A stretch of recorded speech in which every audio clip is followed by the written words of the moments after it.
Alright, so positive day, Gilivers. This is Dr. Gigi Sunga from Bike and Change Project. Magandang umaga sa lahat ng mga Gilivers natin. And doon sa first time po tayo mapanood sa YouTube channel, thank you very much. Please subscribe, click mo po yan, Doc Gigi Sunga. And sa lahat ng gusto magpa-code sa atin, online or personal, and if you want to advertise, start or improve your business, and if you need speaker for seminars, message ka lang 0939-525-4311 or sa aking FB page, Dr. Gigi Sunga. Alright, so my 8 biggest mistakes in my life. Okay, I just uploaded 3 days ago. 3 days ba? Basta ganon. The 7 stupid mistakes in our life. Diba? Okay? So, pang general yon. So, ngayon, sasabihin ko sa inyo, my 8 stupid mistakes in life. Okay? Alam nyo, hindi lang 8 yan. Ang dami kong mistakes sa buhay. I'm 46, turning 47 this June. Sa every day, every year, may mga mistakes tayo na ginagawa. Maliit, malaki, madami. Okay?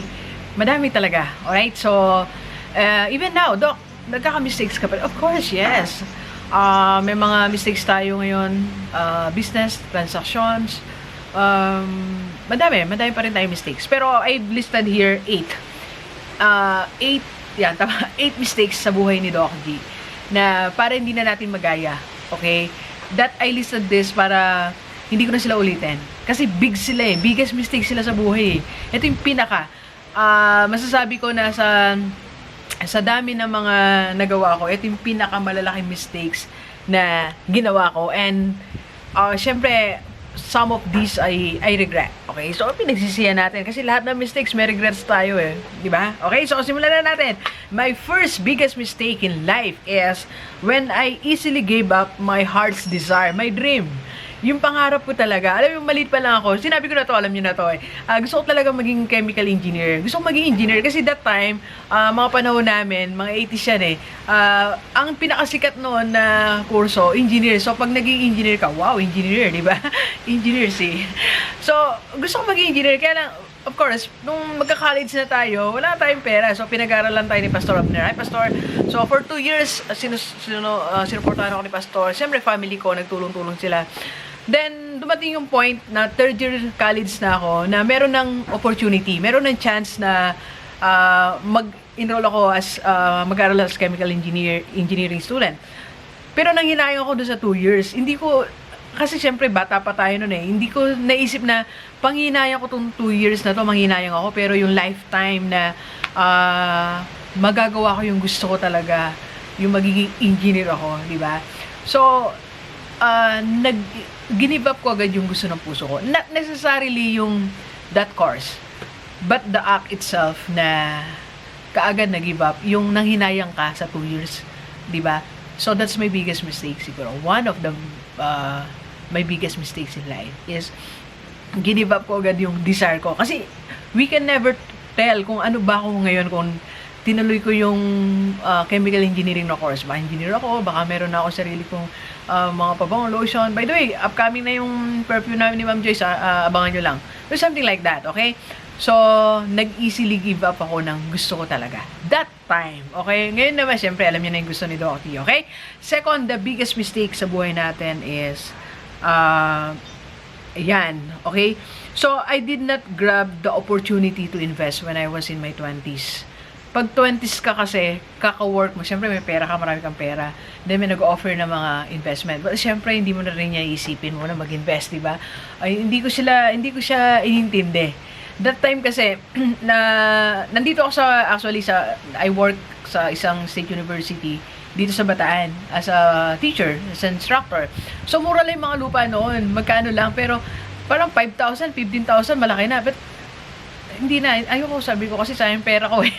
That time, ganun ang thinking ni Doc. So, sayang. One of my biggest mistakes. Kasi, that time, kasi madalas kami, nagbo-bonus kami, may allowance kami, medyo marami rin pera nun si Doc. Kasi nasa State University tayo that time. Agricultural school siya actually. So, tinataon nila na bebentahan nila ako tuwing kabobonus, tuwing may ganitong pera, may productivity pay, may mga ganun. So sabi ko naman, I don't need that lot. Pero ngayon nakakapagsisi. Well, pakita ko sa inyo ngayon eto, tinan nyo kung nasaan ako eh. Eto yung farm, ito. Farm nila Sir Rodician, may-ari ng president ng BPSU, tsaka nila Ma'am Des. Ganyan kalawak, mamaya pupunta kami. So I should have one property like this here. See, that time noon, parang mura lang mga ganito eh. May kinukwento nga si ma'am, parang 500 lang, meron ka ng lupa that time. Ako nga nun, may nagbebenta, 5,000 lang, malaki na, pero hindi ko siya nila. Biggest mistake. Sana ang dami ko na lupain dito, baka nakapagpatayo ako na resort o dito ang headquarters ng GDS Corporate Training. We can tell, di ba? Hindi natin talaga masabi eh, di ba? So, biggest mistake when I did not start my investment. And nag-start naman ako. There was somebody who pinili tayo eh, mag-invest ako sa isang insurance company. Hindi ko naman siya tinapos. After paying ng 2 years, nawala lang, di ba? So hindi pa ako, hindi pa yung desire ko to invest, wala pa yon. Hindi pa ako nakafocus sa ganun. Mindset-wise, wala pa. Okay? So, third biggest mistake in life ni Doc G is, I delayed my success for 10 years. Ganito. So, I enrolled in Miriam College. Nag-enroll po ako doon. Then after nung mag-dissertation na kami, so I stopped. Sabi ko, hindi ko siya kaya. So, wala akong ginawa ng 10 years. 10 years na hindi ko inisip ang dissertation, nag-enjoy ako sa buhay. Wala lang, di ba? So, nung after ko na mag-PhD, doon na nagsimula yung mga opportunity sa buhay ko. Sabi nga nung isang doktor na nakausap ko, pag naging doktor ka, meron kakaibang mangyari sa buhay mo.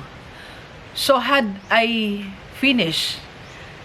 not delayed my dissertation, my PhD for 10 years, 10 years na sana ganito si Doc, 10 years na sana akong business coach, business consultant, vlogger, o kung wala pa nung vlog, di pa uso ata noon. So, at least, may nabago sa buhay ko. Kung di man as coach, as consultant, as speaker, baka something happened to me. Di ba? Kaya lang, I delayed my success eh. I delayed my success. Okay? Biggest regret. Pag inano ko tong 8 na to, eto yung pinaka. Nag-stop ako, I delayed my success for 10 years. 10 years. Okay? Alright, so number 4. Ba't kasi ka, Doc eh? Naka-shades ka kasi. Alam nyo na, ganun talaga si Doc, naka-shades lagi. So, number 4, the biggest mistake in life ni Doc G, I did not reflect after my failure ng first business. My first business was junk shop, as you know. Meron akong kapartner. So, nag-business partner, venture kami sa junk shop. Pero it failed. So, nagkaroon pa kami ng mga loan, nagkaroon pa kami ng mga galit-galit kami.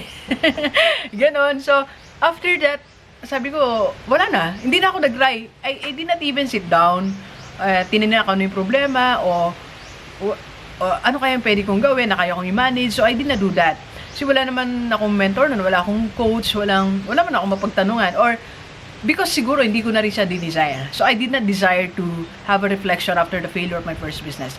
Ang dapat ko palang ginawa noon, after mag-fail, nag-usap kami, then nag-try uli kami ng iba. Kasi at least alam na namin anong mistakes ang ginawa namin. Diba? Ba't nag-fail ang aming first business. Okay?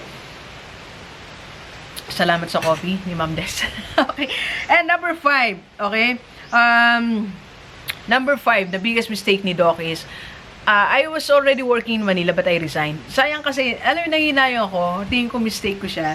Kasi nasa center na ako eh. Di ba sabi ko nga, iba yung opportunity when you are in Metro Manila. Iba yung opportunity pag nasa city ka kaysa sa nasa province ka. Let's face it, let's accept that fact na iba yung magiging buhay mo pag dun ka nag-work. Kasi ang daming opportunities, ang daming taong nandoon. Kung saan mas maraming tao, mas malaki opportunity for you to be successful. Kung ano may i-venture mo dyan, di ba? So sayang kasi.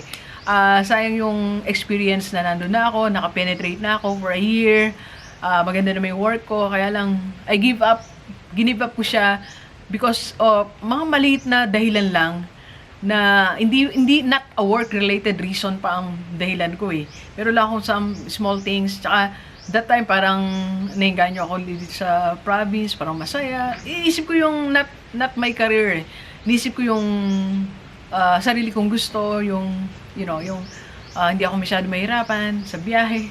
Ganon. So, give up ko. Sayang. Sana. That time kasi, I'm executive director, assistant project manager. I was able to meet mga mga tauhan from Senate. Hindi naman sila mga senador, siyempre. Pero mga representative nila, nakakausap natin, namimit natin ni Canor Perlas that time sa number 1 niya sa environment. Mga tauhan ni Lauren Ligarda. So, nakakausap natin yan that time. Nakaka-meeting natin.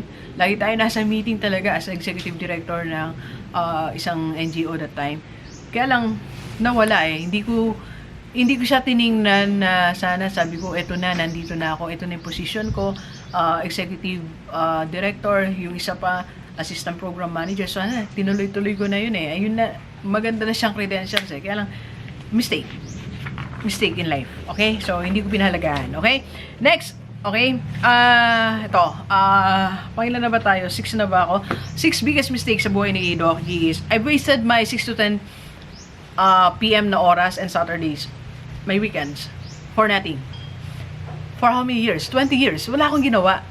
Nanonood lang ng TV, naipagkwentuhan, nakatingin sa kawalan, Sabado, nagtatanim lang doon sa paligid. Wala akong ginawa. I did not do anything that time. Okay? So, wala tayong ginawa na maayos. I mean, na nakapag-contribute sana sa personal success ko. Kasi I'm working then. Okay. Pero sabi nga natin, meron kasi yung 47 rule eh. The rule of 47.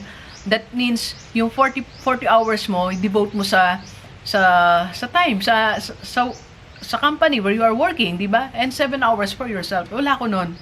Hindi ko pa siya iniintindi nun. That's my biggest mistake. For 20 years, sana kahit konti, nag-aral ako, nag-train ako ng sarili kong skill para magamit ko naman how to earn extra money, so something like that. Wala eh. Walang development. For how many? Well, of course, nag-aral naman ako. Every Saturday, lumuluwas tayo, Friday sa Miriam College. Pero, yung mga weekdays kasi na 6 to 10, sayang eh. So, ngayon kasi, every hour sa akin, it counts. Lalo nung di pa ako nagre-resign, used to be the principal and din ng academic affairs sa Pacific College of Advanced Studies. For 3 years, yung 6 to 10 ko, napakalaga. Ang dami kong ginagawa. 6 to 11 nga, minsan, 6 to 12. Nagpa-vlog, nagsusulat ng content. Madami tayong ginagawa. Kaya lang, wala nang nangyari. Di ba? Hindi na siya nangyari. Okay? Alright, so number 7, the biggest mistake in life ni Doc G. Ito, isa pa nasa top 5, top 3 na I allowed other people to use my days, to manipulate my days for their own intention. Not sa work, not sa work. Okay yung sa work, okay kami doon. Okay kami ng president namin. Talagang I need to work there, di ba? More on personal matters to. Kasi I met different people na problem, meron silang mga personal intentions, so they use my time, they use my resources, they use my talent para sa personal na nila na advantage na yung mga yung gusto nila mangyari sa kanila, nagamit ako for how many years, and I regret that. Nandiyan na may mga tao na yon kasi that time kasi hindi pa tayo driven eh. So, kung saan tayo yain, anong gusto mong gawin. So, that's a mistake sa buhay ko. That, yung iba nag-take advantage. Yun. That's the term. I let other people to take advantage on me using my time, my money. Sayo ko na kasi isipin kasi sayang eh. Sayang yung ginugol kong panahon, pera sa ibang tao na sila lang ang personal na gusto lang nila yung nangyari. Okay? Alright? So, ayoko na isipin na tapos na yun eh. Pero that's mistake and lesson. Okay, number 8. Okay?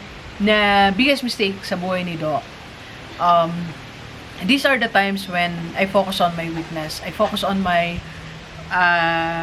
yung emotion. I focus on the past things that happened in my life. I focus on the things that I can't do, I can't redo. So, may mga times kasi na gano'n sa buhay natin, na nagdudwell tayo sa past, sa emotions, sa mga bagay na hindi natin magawa, what we don't have. May mga ganong moments din si Doc. So, I regret na I dwell on these things instead of dwelling on the positive things, productive time, something like that. Before, ganun tayo. 3 years back. Okay? Before 3 years. Mga when we were in 30s, yan, early 40s, na ganyan ang ginagawa natin. So, panay, medyo emotionally, si Doc that time. So, parang, may mga emotions, may mga something like that. So, the common problem of a typical person, di ba? When you look back sa past, sa mga hindi mo kayang gawin. Okay? Mistake, regret ko yan. na hindi ako nag-focus sa positive. There were sometime in my life, ang pinaka-worst niyan, pinaka-grabe talaga when in my early 20s na sabi ko nga, dumanas tayo ng sobrang lungkot that time, pero na-overcome na natin yan. That's my mistake na I've wasted how many years in my life dwelling on the things, negative things. Okay? Alright, so ayan mga biggest mistakes in life ni Doc. Marami pa hindi lang 8 yan. Hindi lang 8 ang mistakes ko sa buhay. Pero the good thing is, ngayon, hindi na natin, ang tawag dito, babalikan yan. Okay? So, how about you? What are your biggest mistakes in life? Kung na-experience mo to, okay lang, kalimutan mo na yan. O kung may experience mo pa lang ang share ko, wag mo na ulitin. Wag mo na akong gayahin, okay? Kaya nga, I'm sharing these things to you. Na hindi ka na dapat mag-dwell sa mga emotions mo, weaknesses, your past, the wrong people that you had. Wala na. Kalimutan mo na yan, di ba? And baka mamaya, you are allowing yourself to be used by other people for their own advantage. Resources mo, time mo, ginagamit ka. Wag mo na yan mangyari yan, di ba? Or you are wasting your 6 to 10 p.m., your weekends for nothing, okay? Or, ayan, so nasa sentro ka na, mag-resign ka pa, maganda na yung kinalalagyan mong opportunity, may business ka maayos, may career ka maganda, tapos bigla ka mo lang mag-resign, okay? Or, ang tawag dito, iba naman yun yung business ka, bigla mo iwanan, di ba? So something like that, sayang opportunity, okay? Yan, so you're not reflecting on your failure sa business. You try. Once lang nag-fail, may marami pang business, ang dami, millions of opportunities na dyan in terms of business, okay? And you're delaying your success. You need to finish what you need to finish. Kung thesis yan, kung dissertation yan, kung certificate yan, kung training yan, kung ano man yan, dapat mong tapusin mo yan, okay?